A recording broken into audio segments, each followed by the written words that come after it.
करता हूं कि आपको मेरा पिछला लेक्चर अच्छा लगा होगा, जिसमें हम लोगों ने क्रिटिकल कांस्टेंट्स को डिफाइन किया था। और अब क्रिटिकल कांस्टेंट्स की वैल्यू निकालने के लिए आज हम लोग सीखेंगे कि कैसे रियल गैस इक्वेशन आया और उसमें क्या आइडियल गैस इक्वेशन में क्या क्या संशोधन किए गए, क्या क्या मॉडिफिकेशंस किए गए, जिसके कारण हमें रियल गैस इक्वेशन मिला। तो शुरू करते हैं आज का लेक्चर, जो है रियल गैस इक्वेशंस के ऊपर। तो बच्चों, जब वैन डेर वाल्स ने ये देखा कि जो हमारी रियल गैसेस हैं वो आइडियल गैस इक्वेशन यानी PV = nRT या μRT को फॉलो नहीं कर रही हैं और लो टेम्परेचर मतलब रूम टेम्परेचर पे तो एकदम ही नहीं फॉलो कर रही, डेविएट बहुत ज्यादा डेविएशन आ रहा है, तो उन्होंने कहा कि इस आइडियल गैस इक्वेशन में कुछ मॉडिफिकेशंस जरूरी हैं जो किसके हिसाब से होने चाहिए, हमारे रियल गैस के बिहेवियर के हिसाब से होने चाहिए। तो उन्होंने दो मॉडिफिकेशन किए और काइनेटिक थ्योरी की दो अवधारणाओं को यानी दो पोस्टुलेट्स को कहा कि ऐसा रियल गैस के केसेस में हम नहीं लगा सकते। जिसमें से पहला क्या था, काइनेटिक थ्योरी क्या कहती है कि गैस के मॉलिक्यूल्स के बीच में जो इंटरमॉलिक्यूलर फोर्सेस होते हैं वो नेग्लिजिबल होते हैं। तो वो था किसके लिए, आइडियल गैस के लिए। तो रियल गैस के लिए बताया कि जो इंटरमॉलिक्यूलर फोर्सेस हैं are not negligible for real gases। अब देखिए, अगर ये फोर्सेस लग रहे हैं यानी गैस के अणु एक दूसरे को आकर्षित कर रहे हैं, अट्रैक्ट कर रहे हैं, तो गैस जिस भी सरफेस पर जाकर के अपने कंटेनर की वॉल पे गैस के मॉलिक्यूल्स अगर टक्कर करेंगे तो वो क्या होगी, जैसे सपोज करिए कि ये वॉल है और इस पर गैस का मॉलिक्यूल टक्कर कर रहा है, तो अगर ये 100 न्यूटन के फोर्स से टकराना चाहता है एक्चुअली, तो इसके जो नेबरिंग मॉलिक्यूल्स हैं ये इसको अपनी तरफ क्या करते हैं, अट्रैक्ट करते हैं, और ये 100 की जगह किससे 80 न्यूटन से ही जाकर के टकरा पाता है या कुछ कम वैल्यू से टकराएगा, जिसके कारण क्या होगा, जो प्रेशर हमने कैलकुलेट किया है, जो प्रेशर एक्सपीरियंस हुआ है हमारी प्रेशर मेजरिंग डिवाइस को, वो एक्चुअल प्रेशर से कैसा महसूस हुआ है, कम महसूस हुआ है। यानी इस पोस्टुलेट के कारण क्या आया, प्रेशर करेक्शन।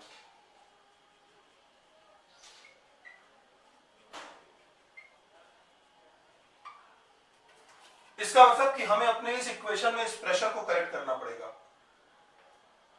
यानी यहां पर ये जो नापा गया प्रेशर लिखा हुआ है इस इक्वेशन में, ये प्रेशर क्या है, एक्चुअली ये प्रेशर कम नापा गया है, ये रियल प्रेशर जो होगा इससे ज्यादा होना चाहिए। एक्चुअल गैस का प्रेशर क्या है, ज्यादा होगा। तो ये आया प्रेशर करेक्शन। सेकंड, देखिए, जब हम लोग वॉल्यूम ऑफ गैस की बात करते हैं कि गैस का वॉल्यूम क्या होगा, तो वॉल्यूम क्या होता है, वो वॉल्यूम जो गैस को एक्सपैंड होने के लिए मिला है, यानी गैस के मॉलिक्यूल्स को मूव करने के लिए जो वो वॉल्यूम मिला है। सपोज करिए कि मैं इस क्लास में हूं, इस क्लास का वॉल्यूम है कुछ मान लीजिए कि 100 क्यूब फीट है, 100 घन फीट है इसका वॉल्यूम, और मेरी बॉडी है, मेरी बॉडी का वॉल्यूम कुछ है सपोज कीजिए 10 घन फीट। तो मेरे लिए जो अलाउड वॉल्यूम इस कमरे में है वो कितना है, 90 क्यूबिक फीट का है। 9 घन फीट के वॉल्यूम में ही मैं 90 घन फीट के वॉल्यूम में ही मैं मूव कर सकता हूं। अगर मेरे साथ साथ क्या हो जाए, दो लोग और खड़े हो जाएं, यानी जिनका वॉल्यूम कितना हो जाए, एक का सपोज करिए कि 8 है और दूसरे का 12 है, तो टोटल वॉल्यूम हम लोगों ने जो ऑक्यूपाई किया वो कितने का, 30 क्यूबिक फीट का कर लिया, और टोटल वॉल्यूम कितना था यहां पर, 100 का। यानी अब हम तीनों लोगों के मूव करने के लिए कितना हुआ, केवल 70 क्यूबिक फीट वॉल्यूम बचा। लेकिन अगर यहां पर एक इंसेक्ट, एक छोटा सा मच्छर देखा जाए, तो उस मच्छर का वॉल्यूम, अब यही देखिए, रियल गैस हम लोग जो है किसके मॉलिक्यूल की तरह, रियल गैस के मॉलिक्यूल की तरह बिहेव कर रहे हैं, और एक जो छोटा सा मच्छर है वो इस कमरे के वॉल्यूम में आइडियल गैस के मॉलिक्यूल की तरह बिहेव कर रहा है। तो उस मच्छर का वॉल्यूम इतना छोटा है कि उसके लिए गैस, इस कंटेनर का वॉल्यूम और अलाउड वॉल्यूम, ये जो दोनों है वो क्या है, सेम है। इसीलिए आइडियल गैस में ये परिकल्पना लाई गई कि आइडियल गैस के मॉलिक्यूल्स इतने छोटे होते हैं कि ये पूरा का इनका मॉलिक्यूल, इनके मॉलिक्यूल्स का जो वॉल्यूम है वो निग्लिजिबल होता है। लेकिन रियल गैस में ऐसा नहीं होता है। रियल गैस में जो गैस के जो मॉलिक्यूल्स होते हैं वो बड़े होते हैं और उनके वॉल्यूम को हम लोग निग्लेक्ट नहीं कर सकते हैं। इसका मतलब कि वॉल्यूम ऑफ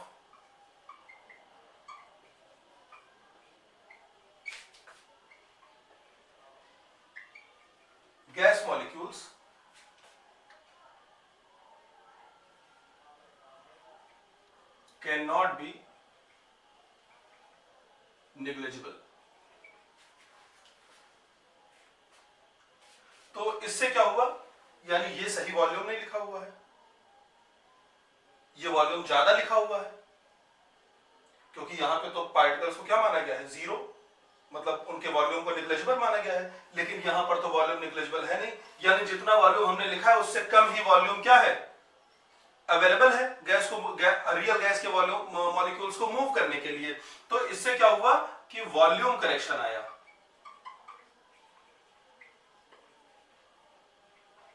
तो वंडरवॉल्स ने ये बताया, कहा कि साहब आपने जो प्रेशर और वॉल्यूम ये दोनों टर्म लिए हैं ना, ये आइडियल गैस वाले लिए हुए हैं, और आइडियल गैस, रियल गैस जो है वो आइडियल गैस से इन दोनों सूरतों में क्या होती है, थोड़ी सी अलग होती है। तो यानी जो आपने प्रेशर नापा है वो कम नापा है, और जो वॉल्यूम आपने लिखा है वो जितना आपके पास वॉल्यूम है उससे ज्यादा वॉल्यूम आपने लिखा हुआ है। वॉल्यूम एक बार ध्यान से समझिएगा, जैसे ये कंटेनर है, अब आइडियल गैस के सारे वॉल्यूम्स को अगर हम लोग इकट्ठा करें तो वो इतने वॉल्यूम में आ जाएंगे। तो आइडियल गैस के मॉलिक्यूल्स का वॉल्यूम इतना बड़ा है, अलाउड वॉल्यूम इतना ज्यादा, तो इसको अगर हम घटाएं या ना घटाएं हमारे रिजल्ट पे बहुत ज्यादा असर नहीं पड़ेगा। लेकिन जो रियल गैस के मॉलिक्यूल्स होंगे वो बड़े बड़े मॉलिक्यूल्स होंगे, और उनका जो नेट वॉल्यूम आएगा वो सपोज कीजिए इतना आ गया। तो अब जो नेट वॉल्यूम बना वो क्या है, इतने बड़े हम गैस के मॉलिक्यूल्स के वॉल्यूम को ओवरलुक नहीं कर सकते हैं। यानी हम अपनी रियल गैस के लिए कितना, ये पूरा का पूरा वॉल्यूम ले रहे थे, लेकिन अलाउड वॉल्यूम है कितना, इतना ही। इसका मतलब कि हमें इन वॉल्यूम को घटाना होगा और यहां जो कम प्रेशर आ रहा था उसको बढ़ाना होगा। और जैसे ही ये दोनों मॉडिफिकेशन किए गए, रियल गैस इक्वेशन मिला जिसने रियल गैसेस के बिहेवियर को एक्सप्लेन किया। तो चलते हैं देखते हैं इसका मैथमेटिक्स क्या है। और तो बच्चों वंडर वॉल्स ने ये बताया कि जो हमारा रियल प्रेशर होगा, रियल प्रेशर ये किसके, ये ऑब्जर्व्ड प्रेशर, यानी जो प्रेशर नापा गया उसमें, प्लस एक फैक्टर बीटा, यानी प्रेशर में जो कमी है उसके सम के बराबर होगा। अब वो प्रेशर में कितनी कमी आई, यानी ये बीटा हमें फाइंड करना है। ये बीटा हम अगर फाइंड कर लेते हैं तो हमारा काम आसान हो जाएगा। तो देखो यहां पे दो टाइप के मॉलिक्यूल्स पाए जाएंगे। सपोज कर लो कि इसमें तुमने n मोल ऑफ गैस के n मोल रखे हैं। कितने रखे हुए हैं, n मोल। हम लोग n मोल लिए हैं, 1 मोल के लिए डिराइव करेंगे, फिर n मोल उसमें पुट कर देंगे। तो देखो इसमें एक तो मॉलिक्यूल इस तरीके के हैं जिनको मैं बोल रहा हूं ए टाइप के मॉलिक्यूल्स। ए टाइप के मॉलिक्यूल वो जो कंटेनर की दीवार के पास ना होकर के बीच के पोर्शन में है, जो अपने चारों ओर मॉलिक्यूल से घिरे हुए हैं और इन पर हर तरफ से फोर्स लग रहा है, और ये भी अपने नेबरिंग मॉलिक्यूल्स पर क्या कर रहे हैं, फोर्स लगा रहे हैं, और इस पर नेट फोर्स कितना हो जा रहा है, 0। जबकि यहां पर एक मॉलिक्यूल है बी टाइप का, इस पर देखिए कुछ ऐसी डायरेक्शन है इधर कंटेनर होने के कारण जहां पर फोर्स नहीं लग पा रहा है। तो अब इन सारे फोर्सेस का सम 0 होना पॉसिबल नहीं है, यानी इनका सम किधर की तरफ आएगा, किसी एक निश्चित डायरेक्शन में आएगा। इसका मतलब इस पर तो कोई इंटरमॉलिक्यूलर फोर्स नहीं लगा हुआ है, लेकिन इस पर क्या है, कुछ ना कुछ रिजल्टेंट इंटरमॉलिक्यूलर फोर्स लगा हुआ है, और जिसके कारण ये पार्टिकल जितनी तेजी से इस दीवार से टकराना चाहिए उतनी तेजी से नहीं टकरा पाता है, यानी जितना प्रेशर इसको लगाना चाहिए उतना प्रेशर ये नहीं लगा रहा है। तो देखो यहां पर ये जो बीटा है ये किस पर प्रोपोर्शनल होगा, beta will be proportional to टक्कर करने वाले मॉलिक्यूल्स की डेंसिटी पर भी डिपेंड करेगा, पहली चीज। और दूसरी चीज उसको अट्रैक्ट करने, यानी बी टाइप के मॉलिक्यूल्स की डेंसिटी पर डिपेंड करेगा, और दूसरा को किस पर डिपेंड करेगा, ए टाइप के मॉलिक्यूल्स, वो मॉलिक्यूल जो बी टाइप जैसे मॉलिक्यूल्स को अट्रैक्ट कर रहे हैं उनकी डेंसिटी पर डिपेंड करेगा। यानी beta depends on density of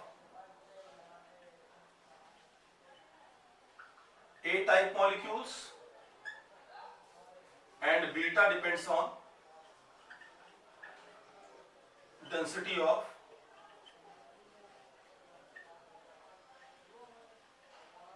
B type molecules. ये पर यूनिट वॉल्यूम में है,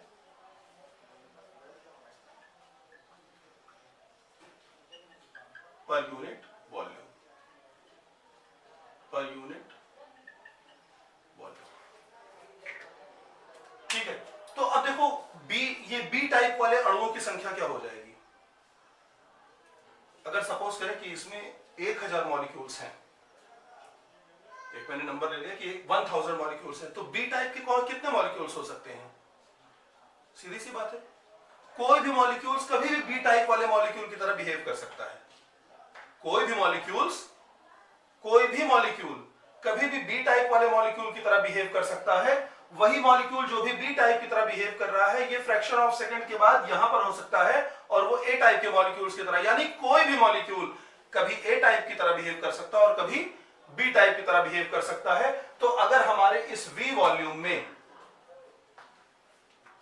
ठीक है ना, अगर इस वी वॉल्यूम में कितने हैं, एन मॉलिक्यूल्स हैं, एन मोल लिए गए हैं, तो यूनिट वॉल्यूम में जो डेंसिटी आ जाएगी, ये beta is proportional to n upon V A type के लिए, और beta is proportional to n upon V A type के लिए। यानी यहां से क्या आ जाएगा कि beta is proportional to n square upon V square. ये किसके लिए है, for n moles, for n moles. और यहां पर ये प्रोपोर्शनलिटी का कांस्टेंट, प्रोपोर्शनलिटी का साइन जब हटेगा तो एक कांस्टेंट आएगा और ये आ जाएगा beta is equal to a n square upon V square. और ये देखिए आपने क्या किया, जहां पर ए क्या है, A is van der Waals constant. A क्या है, वैन डर वाल्स कांस्टेंट है, ये आपको बाद में फाइंड भी करना पड़ेगा। ठीक है, आगे हम लोग फाइंड करेंगे। तो अब यहां पर देखो ये क्या आया, बीटा आया है, तो हमारा नेट प्रेशर क्या हो जाएगा, देयरफॉर जो टोटल प्रेशर बनेगा वो P इज इक्वल टू कितना हो जाएगा, P ऑब्जर्व यानी P रियल बराबर क्या हो जाएगा, P ऑब्जर्व वो क्या था हमारा, PV बराबर nRT में, PV बराबर nRT में ऑब्जर्व प्रेशर क्या था, P प्लस बीटा की वैल्यू क्या है, A n square upon V square. ये किसके लिए हुआ, for n moles. 1 mole gas के लिए n की वैल्यू क्या हो जाएगी, 1 हो जाएगी। ठीक है, तो ये क्या था हमारा प्रेशर करेक्शन। आगे देखते हैं वॉल्यूम करेक्शन। तो देखिए वॉल्यूम करेक्शन में क्या बताया कि जो एक्चुअल वॉल्यूम है, ये space available for molecules of gas to move, यानी ये केवल उतना स्पेस ही एक्चुअल वॉल्यूम है जो मॉलिक्यूल्स के मूव करने के लिए अलाउड है। यानी जो वी रियल होगा वो एक्चुअल वेसल के वॉल्यूम में से, यानी इस कंटेनर के वॉल्यूम में से जो मॉलिक्यूल्स ने वॉल्यूम ऑक्यूपाई किया है उसे हमें हटाना पड़ेगा। तो सपोज कीजिए कि क्लास 11th में आप लोगों ने पढ़ा हुआ है स्फीयर ऑफ इंटरेक्शन, कि अगर एक अपने पास क्या है, आर रेडियस का एक मॉलिक्यूल है, गैस का मॉलिक्यूल है जिसकी रेडियस है आर। ठीक है, तो इसके चारों ओर जो दूसरा मॉलिक्यूल इससे इंटरैक्ट करेगा या इससे टक्कर करेगा वो भी सेम साइज का होगा, ये इस तरीके से, और इसकी डिस्टेंस भी कितनी होगी, आर। यानी आर और आर, इस पॉइंट को अगर सेंटर माने हम लोग, तो यहां से ये जो 2r रेडियस का एक स्फीयर बनेगा। ये मॉलिक्यूल, इसका एक्चुअल वॉल्यूम कितना होगा, अगर इसकी रेडियस r है तो इसका एक्चुअल वॉल्यूम होगा 4/3 πr³। ठीक, तो एक्चुअली तो ये इतना वॉल्यूम ऑक्यूपाई कर रहा है, लेकिन इसके चारों ओर इतनी रेंज में अगर कोई दूसरा मॉलिक्यूल आ गया तो वो इससे लड़ जाएगा। यानी ये इसके चारों ओर का ये जो स्पेस है ये इसकी मोशन के लिए फ्री नहीं है, ये इस दूसरे वाले के लिए मोशन में अलाउड नहीं है। तो आप देखें जरा, अब हम लोग ये देखना चल रहे हैं कि ये हमारा कैसे आएगा। ठीक है, तो since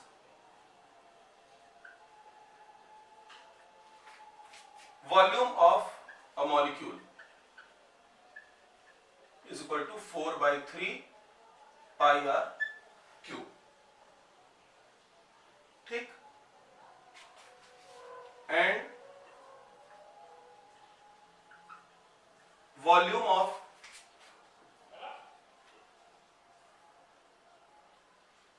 sphere of interaction,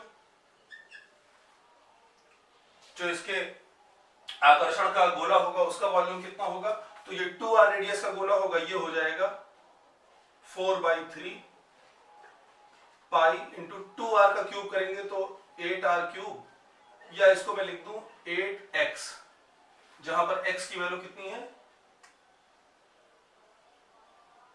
4/3 pi r cube.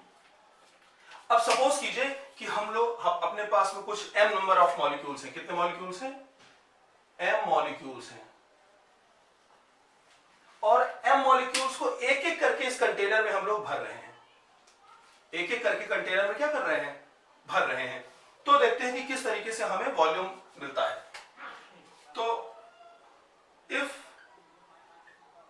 m molecules are filled in container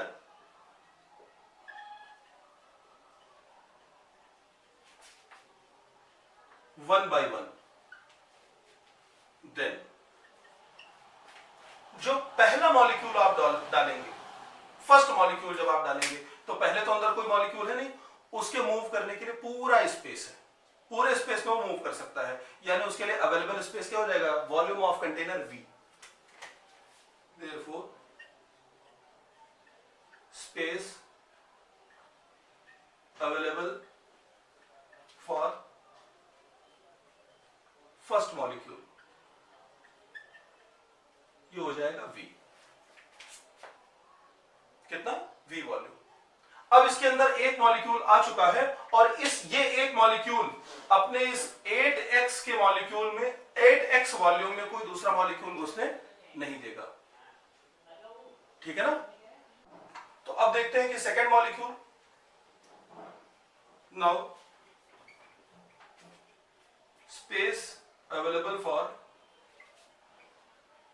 second molecule. तो ये जो 8x है इसको हम लोग कोई क्वांटिटी मान लेते हैं स्मॉल s, कोई क्वांटिटी मान लेते हैं स्मॉल s, आगे देखा जाएगा। तो सेकेंड मॉलिक्यूल में टोटल वॉल्यूम था V, इसमें से पहले मॉलिक्यूल का जो स्फीयर ऑफ इंटरेक्शन है इतना एरिया कम हो जाएगा, क्योंकि वो जैसे इसके स्फीयर ऑफ इंटरेक्शन में आएगा इसमें वो इसे टकरा जाएगा और आगे बढ़ नहीं पाएगा। तो इतने वॉल्यूम को छोड़ करके बाकी वॉल्यूम उसके लिए क्या है, बना रहेगा। तो इसका जो अलाउड एरिया मिलेगा वो V माइनस एस बनेगा। कितना बनेगा, V माइनस एस। इसी तरीके से फॉर थर्ड मॉलिक्यूल, अब तीसरे मॉलिक्यूल के अंदर दो मॉलिक्यूल पहले से हैं, यानी उसे उन दोनों के स्फीयर ऑफ इंटरेक्शन से बचना पड़ेगा। तो उसके पास कितना हो जाएगा, V माइनस 2s का एरिया वॉल्यूम बचेगा। ऐसे ही फॉर फोर्थ, अब इसके चौथे से पहले तीन मॉलिक्यूल हो तो उसको तीन के स्फीयर से बचना पड़ेगा, यानी V माइनस 3s। तो देखिए जैसे AP के टर्म्स लिखते हैं हम लोग ना, उसी तरीके से है। तो for mth volume, mth molecule के लिए कितना हो जाएगा, V माइनस m माइनस 1, क्योंकि इससे पहले m माइनस 1 मॉलिक्यूल जा चुके हैं, तो m माइनस 1 मॉलिक्यूल के स्फीयर से बचना पड़ेगा, तो m माइनस 1 इंटू एस। ठीक है। अब हम देखते हैं कि हमारे पास एवरेज अवेलेबल स्पेस कितना है। क्या देखते हैं कि एवरेज अवेलेबल स्पेस कितना है। तो इसको आप लोग नोट कर लीजिए वीडियो को पॉज करके। हम देखते हैं एवरेज अवेलेबल स्पेस कितना है। तो एवरेज अवेलेबल स्पेस यानी वॉल्यूम, ये कितना हो जाएगा। तो ये जो वॉल्यूम हो जाएगा हमारा, जो हमारा एक्चुअल वॉल्यूम है, जो रियल वॉल्यूम है, जिसको आप VR बोलेंगे, यही तो है ना कि टोटल जो स्पेस मोशन के लिए, पार्टिकल्स की मोशन के लिए अवेलेबल है, वही हम निकाल रहे हैं। तो हम सारे जो पिछले हमारे वॉल्यूम्स थे उन सबको ऐड करके नंबर ऑफ मॉलिक्यूल से डिवाइड कर देंगे, यानी V plus V minus S plus V minus 2S, अब तो कहां तक, V minus m minus 1 into S upon number of molecules m। ठीक है। तो यहां पर देखिए इसको आप कैसे लिख सकते हो कि जो V रियल है आपका वो कितना आ जाएगा, ये V कितनी बार जुड़ेगा, m बार जुड़ेगा, तो हो जाएगा mv minus s plus 2s plus 3s से कहां तक m-1 into s upon m। तो ये क्या बन गई हमारी AP बन गई, और ये है तो इसको अलग अलग लिखेंगे तो ये हो जाएगा mv अपॉन m माइनस, देखो बेटा फर्स्ट वन टर्म्स का जो सम आता है n इंटू n प्लस 1/2 आता है, तो ये हो जाएगा s को अगर आप बाहर कॉमन ले ले तो बचेगा 1 प्लस 2 प्लस 3 से लेकर के m-1 तक, तो m-1 टर्म्स का सम जो आ जाएगा वो आ जाएगा m into m-1 upon 2 by m। तो m से m कैंसिल यहां हुआ और m से m कैंसिल यहां हुआ, ये टर्म को आगे हम लोग प्रोसीड कराएं तो देखो कितना आ जाएगा v माइनस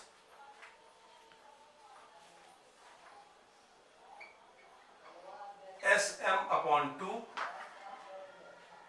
और प्लस s बाई 2। तो चूंकि m क्या है, नंबर ऑफ मॉलिक्यूल जिनकी संख्या बहुत ज्यादा है, तो ये जो sm अपॉन 2 है ये क्वांटिटी बहुत बड़ी है, और ये जो s बाई 2 है ये क्वांटिटी क्या है, बहुत छोटी है। तो since m is very large therefore s by 2 can be neglected, इसको क्या कर सकते हैं, नेग्लेक्ट कर सकते हैं। और यहां पर ये देखिए क्या आ जाएगा हमारा, जो v रियल है ये आ जाएगा v minus S M upon 2, और इस क्वांटिटी को क्या बोला गया, एक नया कांस्टेंट जिसे हम क्या बोलते हैं b, स्मॉल b, या इसी को क्या बोला गया Vr is equal to v minus b, जहां पर b क्या है, ये भी वान डर वाल्स कांस्टेंट है, ये भी आपको फाइंड करना रहेगा। वान डर वाल्स कांस्टेंट की वैल्यू में a और b दोनों की वैल्यू फाइंड करनी रहेगी, किसके टर्म में, क्रिटिकल, जो हमारे क्रिटिकल कांस्टेंट है उनके टर्म में फाइंड करनी रहेगी। तो ये v माइनस बी आया, अगर हमारे n मोल्स होते, ये किसके लिए आया है, for 1 mole, for n mole, n moles के लिए कितना हो जाता, Vr is equal to v minus NB हो जाता। तो अब हम अपने रियल वॉल्यूम और रियल प्रेशर की वैल्यू को किसमें रखेंगे, आइडियल गैस इक्वेशन में, और वो हो जाए तब जो हमें इक्वेशन मिलेगा वो होगा मॉडिफाइड आइडियल गैस इक्वेशन या रियल गैस इक्वेशन, या उसको हम लोग क्या बोलते हैं, वैन डर वाल्स इक्वेशन। तो देखते हैं कि वो इक्वेशन हमारा क्या बनेगा।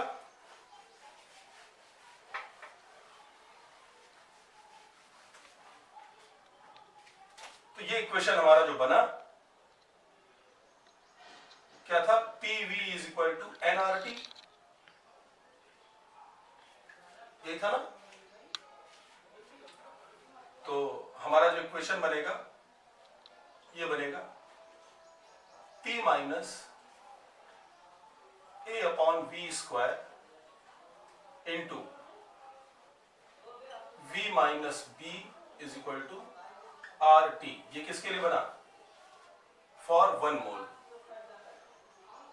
फॉर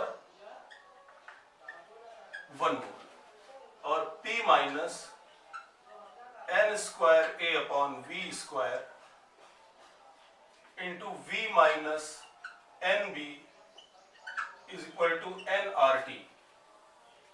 ये किसके लिए बना, फॉर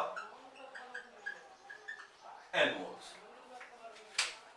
तो ये हमारा वैन डर वाल्स इक्वेशन है, जिसे हम रियल गैस इक्वेशन बोलते हैं, जो रियल गैस के बिहेवियर्स को एक्सप्लेन करता है। तो वैन डर वाल ने दो जो करेक्शन किए, वॉल्यूम करेक्शन और प्रेशर करेक्शन, उससे जो है आइडियल गैस इक्वेशन किसमें, रियल गैस इक्वेशन में बदला।